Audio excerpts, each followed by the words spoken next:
हर हर महादेव, जय माता दी। कल हम तक्षक और कश्यप जी की चर्चा कर रहे थे। उसी कथा को आगे बढ़ाते हैं। उस नागराज तक्षक ने कश्यप से कहा, हे विप्र, आप इतना परिश्रम किसके लिए करेंगे?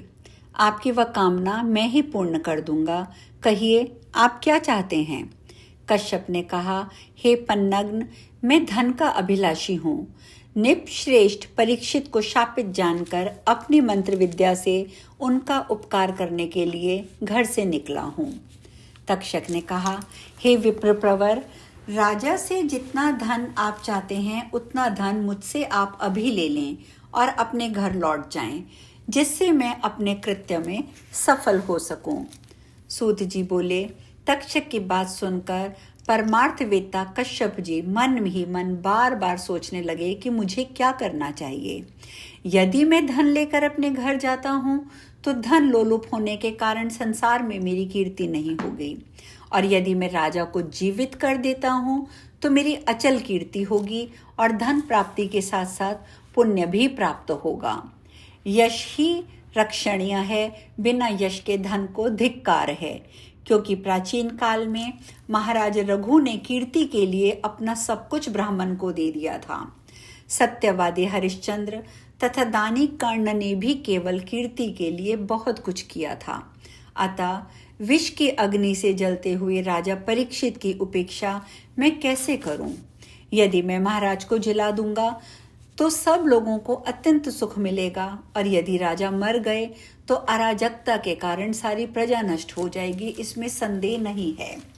राजा के मृत हो जाने पर मुझे प्रजा नाश का पाप लगेगा और संसार में धन लोभ के कारण मेरी अपकीर्ति होगी। ऐसा मन में विचार करके परम बुद्धिमान कश्यप ने ध्यान करके जाना कि महाराज परीक्षित की आयु अब समाप्त हो चुकी है। इस प्रकार ध्यान दृष्टि से धर्मात्मा कश्यप राजा की मृत्यु निकट जानकर तक्षक से धन लेकर अपने घर लौट गए।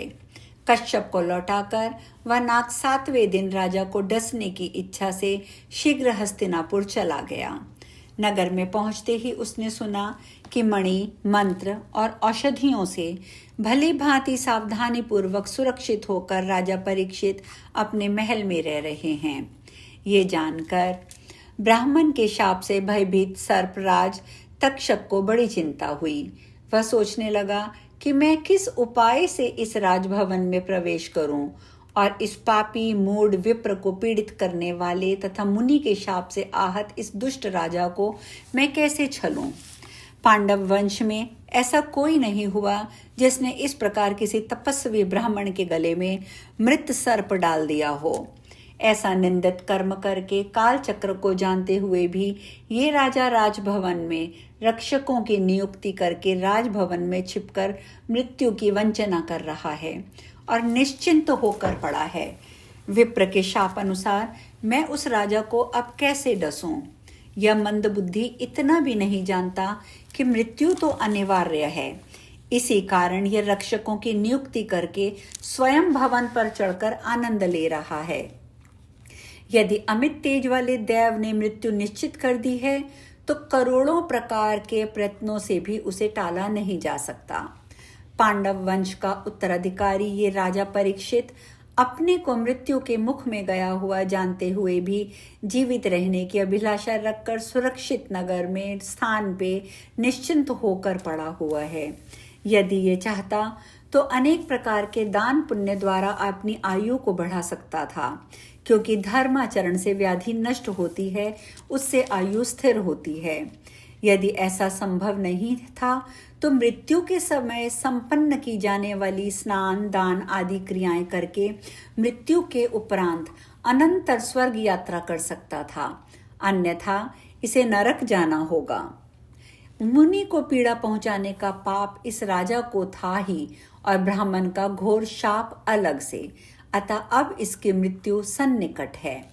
इस समय ऐसा कोई ब्राह्मण भी इसके पास नहीं है जो इसे ये बता सके कि विधाता के द्वारा निर्धारित मृत्यु सर्वथा अनिवार्य है। ऐसा विचार करके तक्षक नाग ने अपने निकटवर्ती श्रेष्ठ नागों को तपस्वी ब्राह्मणों का वेश धारण कराकर राजा के पास भेजा। वे राजा को देने के लिए फल फूल आदि लेकर तैयार हो गए और तक्षक नाग भी एक छोटे से कीट के रूप में फल के बीच में छिप गया। तब वे नाग फल आदि लेकर शीघ्र ही निकल पड़े और राजभवन में पहुंचकर महल के पास खड़े हो गए। इस प्रकार तपस्वियों को खड़े देखकर रक्षकों ने उनसे पूछा कि आप लोगों की क्या इच्छा है। तब उन्होंने कहा, हम लोग महाराज को देखने के लिए तपोवन से आए हैं। पांडुकुल के सूर्य शुभ दर्शन तथा पराक्रमी अभिमन्यु पुत्र परीक्षित को अथर्व वेदोक्त मंत्रों से आशीर्वाद देने हेतु हम लोग यहाँ आए हैं। आप जाकर महाराज से कहें कि कुछ मुनिजन उनसे मिलने आए हैं और वे महाराज का मंत्राभिषेक करके उन्हें मधुर फल देकर लौट जाएंगे। भरतवंशी राजाओं के कुल में कभी भी द्वार रक्षक नहीं देखे गए। ऐसा भी कभी नहीं सुना गया कि तपस्वियों को राजा का दर्शन ना मिले।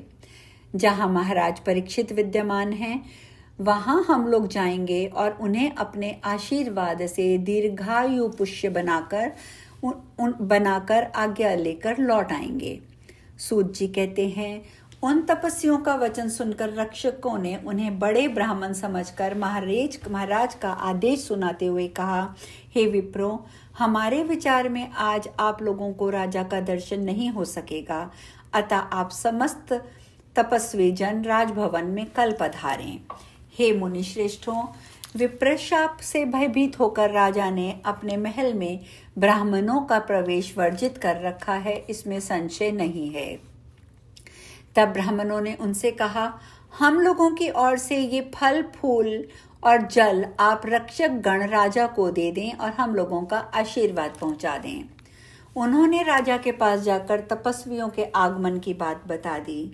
इस पर राजा ने आज्ञा दी कि वे लोग फल मूल आदि जो कुछ दे रहे हैं उन्हें यहाँ ले आओ और उन तपस्वियों के आने का कारण पूछ लो और उन्हें पुनः कल आने को कह दो। साथ ही मेरी ओर से उन्हें प्रणाम करके ये भी कह देना कि आज मेरा मिलना संभव नहीं है। उन द्वारपालों ने तपस्वियों के पास जाकर उन्हें दिए हुए फल मूल आदि लाकर आदर पूर्वक राजा को अर्पित कर दिए। उन विप्रवेश में आए नागों के चले जाने पर राजा ने फलों को लेकर मंत्रियों से कहा, हे सचिवों, आप लोग भी इन फलों का सम्यक सेवन कीजिए। मैं तो तपस्वियों द्वारा अर्पित यही एक बड़ा फल खाऊंगा। ऐसा कहकर उत्तरासुत राजा परीक्षित ने सब फल अपने सुहृद सचिवों में बांट दिए और एक सुंदर पका फल हाथ में लेकर उसे स्वयं विदीर्ण कर दिया। जिस फल को राजा ने चीरा उसमें ताम्र वर्ण वाले तथा काले नेत्र वाला एक छोटा सा कीट राजा को दिखाई दिया। उसे देखकर राजा ने अपने आश्चर्यचकित मंत्रियों से कहा, सूर्य अस्त हो रहे हैं, अतः अब मुझे विष का भय नहीं है। मैं ब्राह्मण के उस शाप को अंगीकार करता हूँ कि ये कीट मुझे काट ले। ऐसा कहकर महाराज परीक्षित ने उसे अपने गले पर रख लिया। सूर्य के अस्त होते ही गले पर स्थित वह कीट साक्षात काल स्वरूप भयानक तक्षक के रूप में परिणित हो गया। उस नाग ने तत्काल राजा को लपेट लिया और उन्हें डस लिया और ये देखते ही सब मंत्री आश्चर्य में पड़ गए और दुखी होकर विलाप करने लगे। भयंकर रूप वाले उस सर्प को देखकर सभी सचिवगण अत्यंत भयभीत होकर भाग गए। सभी रक्षक गण चिल्लाने लगे। इस प्रकार वहां महान हाहाकार मच गया। उस सर्प के शरीर से बद्ध हो जाने के कारण राजा का महान बल प्रभावहीन हो गया, जिससे वे उत्तरापुत्र परीक्षित कुछ भी बोल ना पाने और हिलडुलने में असमर्थ हो गए। तक्षक के मुख से विष जनित भयंकर आग की ज्वालाएं उठने लगी। वह भीषण ज्वाला ने क्षण भर में राजा को जला दिया और शीघ्र ही उन्हें निष्प्राण कर दिया। इस प्रकार क्षण मात्र में ही राजा का प्राण हरकर वह तक्षक नाग आकाश में चला गया। वहां लोगों ने संसार को भस्म भात सात कर देने की सामर्थ्य वाले उस तक्षक को देखा।